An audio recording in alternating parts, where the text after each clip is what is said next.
बोलिए श्री कृष्ण भगवान की आइए, अभी तक आप लोगों ने जो कथा सुनी वो कथा थी भीष्म परिचय, आदरणीय गुरु जी के द्वारा लिखी।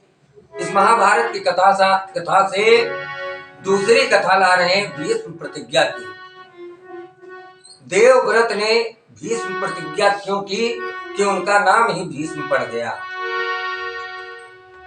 श्रोता बंधुओं, एक बार महाराजा शांतनु नदी के किनारे विहार कर रहे थे। एक बार सुर सुंदर तरुणी नद तट पर थी टहल रही।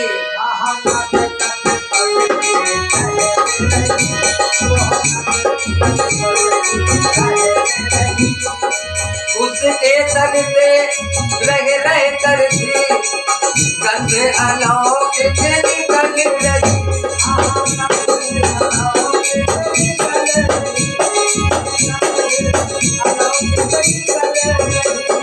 वो वही सुगंधा थी जिसको एक बार वरदान मिला।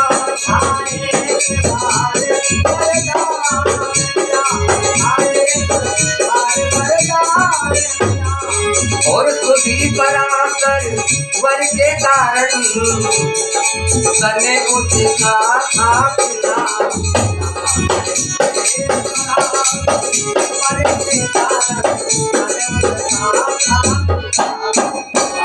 एक बार राजा शांतनु नदी किनारे भ्रमण कर रहे थे तो वहां पर उन्होंने एक सुंदर स्त्री को देखा।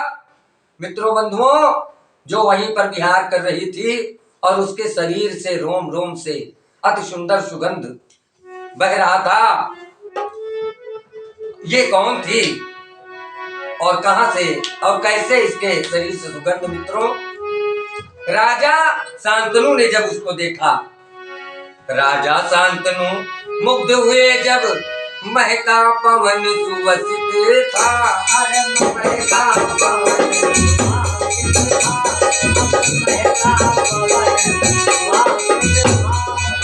छिके हुए उस ओर चले वहाँ जिधर पवन आभास था।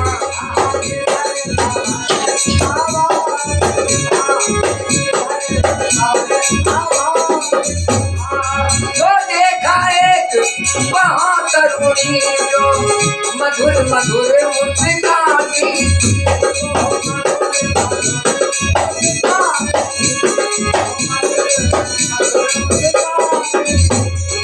और दिव्य गंध उसके शरीर से दूर निकल कर जाती।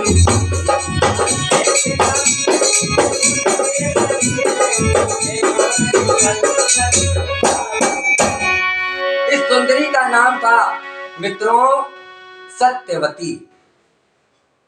इस सुंदरी का नाम था सत्यवती। ऋषि पराशर के वरदान से इसके शरीर से रोम रोम से अति सुगंध निकल रही थी, इसलिए इसका एक नाम और पड़ा जिसका नाम योजन गंधा भी और सुगंधा भी कहा जाता है। मित्रों, तो मेरा है एकाकी जीवन, हे मृग नयनी, हे मृग बाला,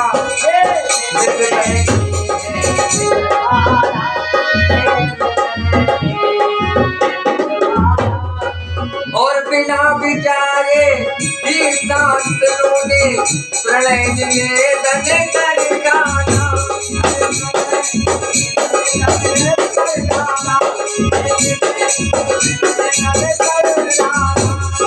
ओ सत्यवती बोली हे राजन, इसमें मेरी सहमति।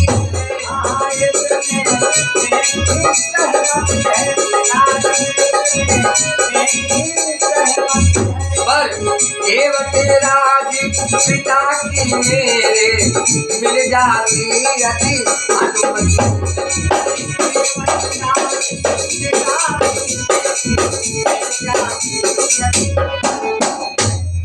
राजा शांतनु ने सीधे जाकर योजन गंधा के सन्मुख प्रणय निवेदन कर दिया कि मेरा एकाकी जीवन है और यदि आप मेरे साथ विवाह करना चाहें तो सत्यवती ने कहा कि मैं सहमति से आपके साथ में प्रणय करना चाहती हूँ, पर यदि मेरे पिता केवट राज की भी अनुमति मिल जाए तो अति सुंदर है। और फिर दोनों केवट राज के पास अनुमति लेने के लिए जाते हैं। मित्रों, अब आपके सन्मुख भीष्म प्रतिज्ञा की दूसरी कथा लेकर आएंगे। तब तक के लिए आपसे विदा लेते हैं। जय जय श्री सीताराम। बोले हनुमंत लाल की।